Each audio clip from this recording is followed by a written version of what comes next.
हाँ जी बच्चों, इस चैप्टर में पिछले लेक्चर में हमने जो डिस्कस किया था that all was about the definition of adolescence, stages of the life which you can see in front of your screen. Then we discussed about the definition of adolescence and puberty. After that we came to the changes that takes place during the puberty. What are the changes, what are the major changes that occurs during the time of or during the attaining time of puberty? So first character we discussed about the height. Related to this I taught you how to calculate the total height that can be attained by a boy or by a girl at the time of puberty or at the time of full development. Full development means the age of 18 years. Then the next we discussed about the change in body shape, where we discussed broader and heavier shoulder about the boys and broader region, wider region below the waist in the girls. One common character, that was the height, we discussed along with.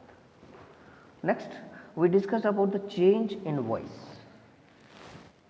I earlier told you that voice is produced by the larynx, which is also known as Adam's apple. In boys, with the attain of puberty, with the attaining of the adolescence of age, voice becomes harsh, deep and heavy. Simultaneously, I told you that Adam's apple is another name of voice box. Upwards, this was the thing that we discussed so far in this chapter. Now, proceed further. Here I want to discuss with you that in the boys, Adam's apple or the voice box give a huge prominence to our throat. हमारे गले में, हमारे throat में एक prominent part होता है boys में specially as compare to girls, जहाँ एडम्स एप्पल या वॉइस बॉक्स का साइज एक्सपेंड हो जाता है, बड़ा हो जाता है और उसकी वजह से हमारी voice harsh and deep and heavy हो जाती है. This is the major reason why boys have heavier voice, boys have heavier voice than girls. One more character here I would like to discuss with you, that increased activity of sweat and sebaceous gland. I zoomed it out, you can see it clearly, that increased activity of sweat and sebaceous gland. See, sweat glands जो हमारा sweat produce करेंगे and sebaceous glands हमारी body से oil और waxy parts produce करते हैं, उनको बोलते हैं sebaceous glands. तो इन दोनों की activities comparative to childhood, adolescence में, प्यूबर्टी के टाइम में इंक्रीज हो जाती है. That's why youngers have more sweatings and more oily skin. One more character, that because of this oily skin at the time of adolescence many of the students, many of the boys and girls feels pimple on their face. Boys and girls में जो pimples develop होते हैं boys आपकी इस as में, adolescence की age में, that means somewhere between 13 to 18 years of age में बहुत सारे बच्चों, बहुत सारे ऑलमोस्ट सभी बच्चों को फेस पर पिंपल्स बहुत होते हैं.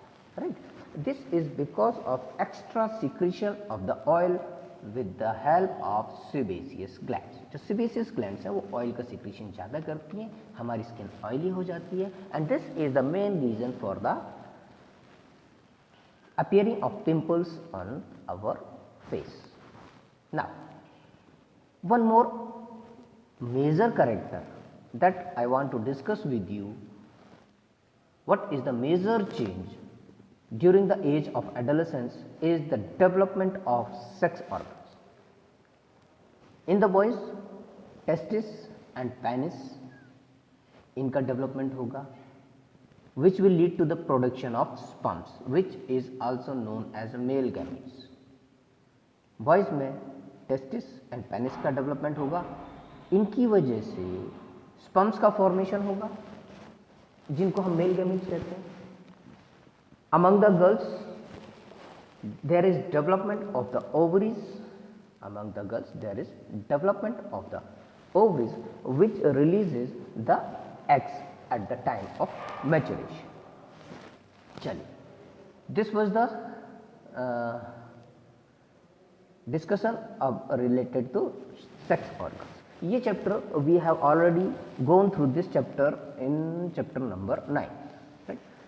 All the broad discussion has been taken in chapter number 9 of first sem. Some more changes are there. At the age of puberty or at the age of adolescence, we have some more characters, more features that change take place in our body, that is the reaching mental, intellectual and emotional maturity. देखो ये पढ़ने में भी, pronounce करने में भी आपको problem create करेंगे, तो ध्यान से सुनो या रिवर्ट करना इसको, है ना, रिप्ले करना. Reaching mental, intellectual and emotional maturity. क्या है इंटेलेक्चुअल मेच्योरिटी, क्या है इमोशनल मेच्योरिटी? मेंटल मेच्योरिटी तो हमें पता है. What is mental maturity? Actually mental maturity क्या है कि हम मेंटली स्ट्रांग हो जाते हैं. We start thinking more and more, we became more confident, more independent in fact, and we can take our own decisions. हम अपने खुद के डिसीजंस लेने लगते हैं, हम और डिपेंडेंट हो जाते हैं, और our thinking powers got increase to peak. This is our mental strongness, और मेंटली भी स्ट्रांग हो जाते हैं. Next intellectual. इंटेलेक्चुअल में more thinking, more learning and more brain capacity. यानी इंटेलेक्चुअल का मतलब यहाँ पर ये है कि हमारे ब्रेन की कैविटी का मैक्सिमम साइज इसी एज ग्रुप में होता है, और हमारे या लर्न करने की कैपेसिटी, हमारे लर्न किसी भी चीज़ को लर्न करने की capacity is maximum at this time. इसीलिए maximum burden of our studies is given during this age group. 13 से 18 ईयर्स की एज ग्रुप में ही सबसे ज़्यादा पढ़ाई का वर्डन भी दिया जाता है, because this is the stage when we are intellectually matured. यानी we have maximum brain capacity, we have the capacity to learn maximum, and we have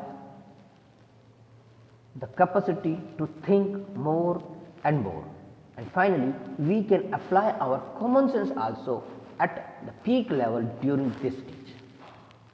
one more thing, emotional. Emotional maturity क्या है कि with the age of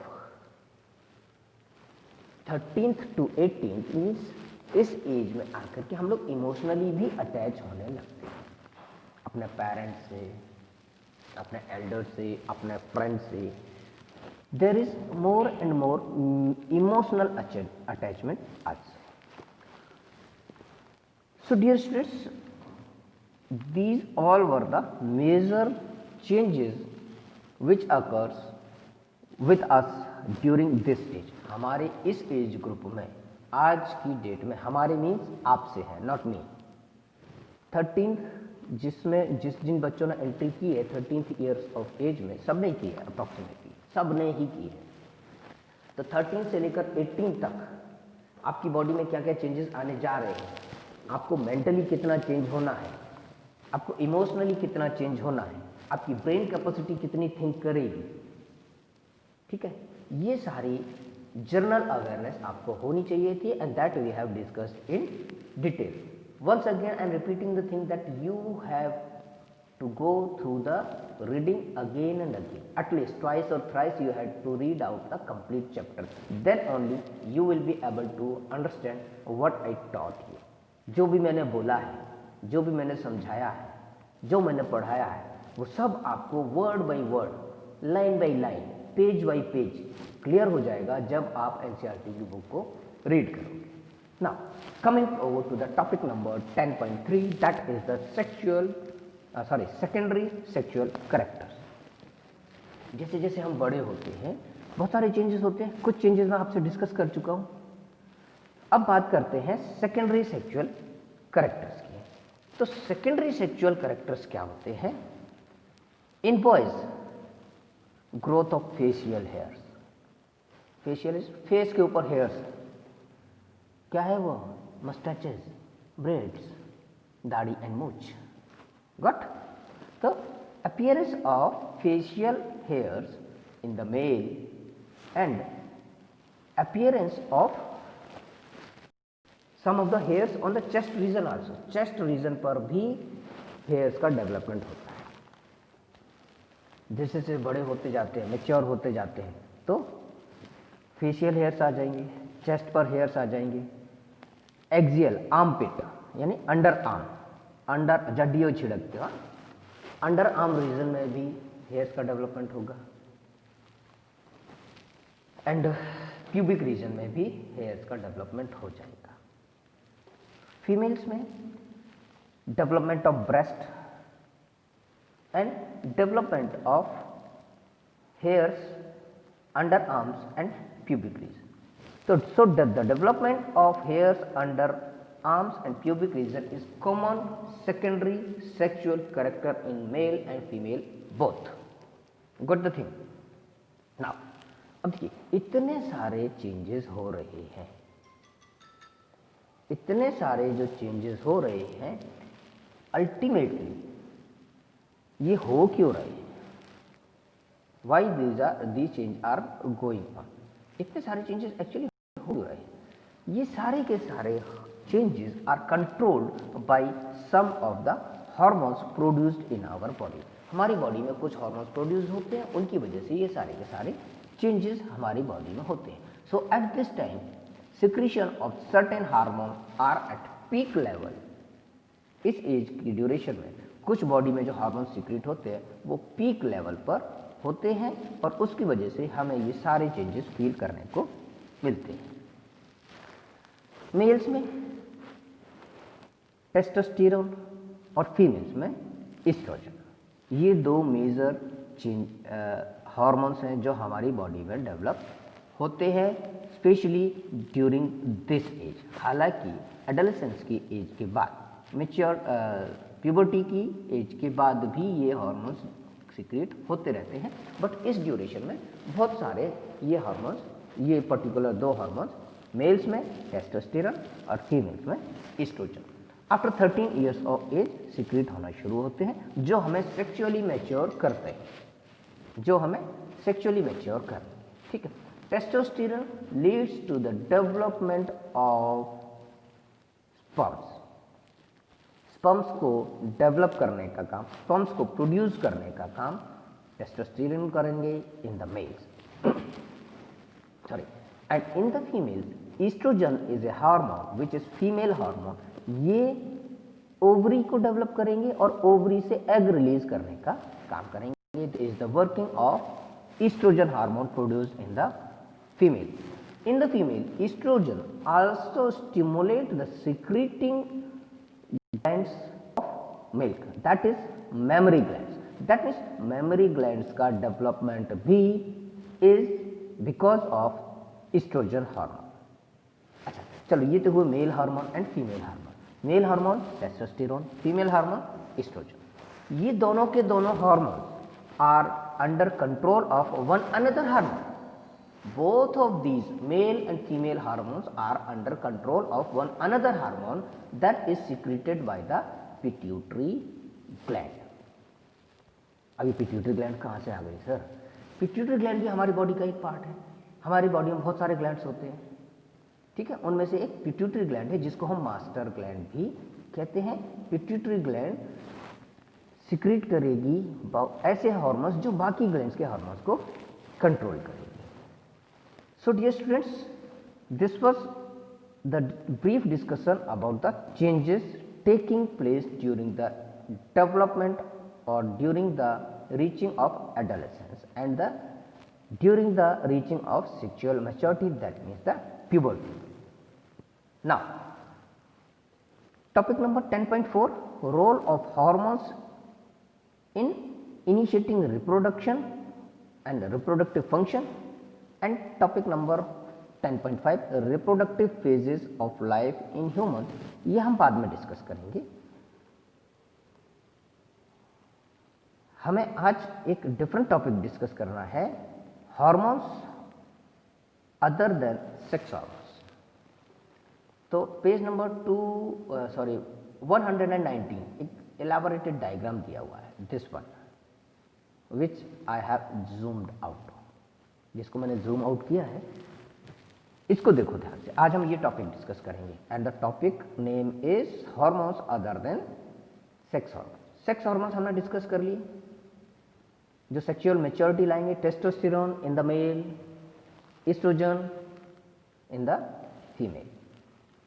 beyond this, हमारी body में कुछ glands होती हैं जिनको हम बोलते हैं एक्सोक्रीन ग्लैंड या एंडोक्रीन ग्लैंड। दो डिफरेंट टाइप की ग्लैंड्स होती हैं। एक्सोक्रीन ग्लैंड्स हार्मोन सीक्रेट नहीं करेंगी, एंजाइम सीक्रेट करेंगी। जैसे हमें during the digestion of food कुछ एंजाइम्स की रिक्वायरमेंट होगी, ड्यूरिंग द रेस्पिरेशन कुछ एंजाइम्स की रिक्वायरमेंट होगी। Those enzymes are being secreted by the exocrine gland, जिसमें डक्ट भी होगी। But today we are going to discuss in detail about the endocrine gland. ये जो डायग्राम हमें दिया है ना, ये एंडोक्रीन ग्लैंड्स का डायग्राम है। मैं थोड़ा सा इसको यहाँ शिफ्ट करता हूँ, आपको सारे ग्लैंड्स नजर आए ना। सी, एक मैच्योर ह्यूमन में we have various endocrine gland. Endocrine glands जो हार्मोन सीक्रेट करेंगे।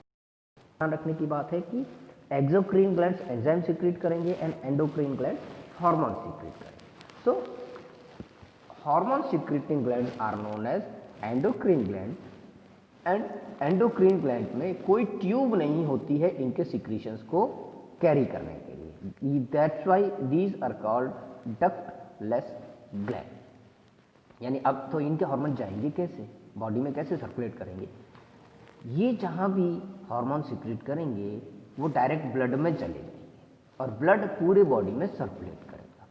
फिर किस हार्मोन को किस रीजन में वर्क करना है, it is depending upon the site of working. कौन कौन सी ग्लैंड होती है? Pineal, pituitary and thymus. ये ब्रेन में होती है, आपको केवल पिट्यूटरी ग्लैंड यहाँ दी हुई है। इसी के आसपास दो ग्लैंड्स और होती हैं, pineal, pituitary and hypothalamus. Throat में आ जाओ तो थायराइड ग्लैंड, थायराइड के साथ में एक ग्लैंड और लर्न कर लो, पैराथायराइड। डन। तो पीनियल, पिट्यूटरी एंड हाइपोथैलेमस ये तीन ग्लैंड्स होंगे हमारे ब्रेन में। थायराइड एंड पैराथायराइड ये होंगे हमारे थ्रोट। 5 ग्लैंड्स हो गए। Now coming over to the adrenal gland. Adrenal gland present है हमारी किडनीज के एपेक्स पर, किडनीज की टिप पर। These are the adrenal gland. एक और स्ट्रक्चर देख रहे हो येलो कलर की स्ट्रक्चर्स में, दैट इज द पैंक्रियास। ये भी एक एंडोक्राइन ग्लैंड है। तो एड्रिनल ग्लैंड एंड पैंक्रियास ये हमारे स्टमक रीजन में बोलते हैं आपके लिए। एब्डोमेन, वैसे तो एब्डोमेन बोलते हैं, लेकिन हम आपको स्टमक और उसके आसपास का रीजन बोलते हैं तो भी आपके लिए अंडरस्टैंडेबल होना चाहिए। तो adrenal gland and pancreas gland ये होंगे हमारे एब्डोमिनल रीजन में। और इंग्वाइनल रीजन में, इंग्वाइनल या प्यूबिक रीजन में मेल्स में होंगे टेस्टिस, फीमेल्स में होगी ओवरीज। मेल्स में होंगी टेस्टिस एंड फीमेल्स में होगी ओवरीज। तो ओवरऑल वी हैव 9 ग्लैंड्स। देखिए, पीनियल, पिट्यूटरी एंड हाइपोथैलेमस ये ब्रेन में हुई 3, थायराइड एंड पैराथायराइड ये थ्रोट में हुई 3 + 2 5, एड्रिनल एंड पैंक्रियास ये एब्डोमेन में हुए 5 + 2 7। नाउ मेल्स में टेस्टिस, फीमेल्स में ओवरी। तो ओवरऑल 9 है, लेकिन मेल्स की बात करें तो we have 8 endocrine glands, females की बात करें तो we have 9 endocrine glands. Beyond this और भी ग्लैंड्स होती हैं और इनके अलग अलग डिफरेंट सीक्रेशंस होते हैं।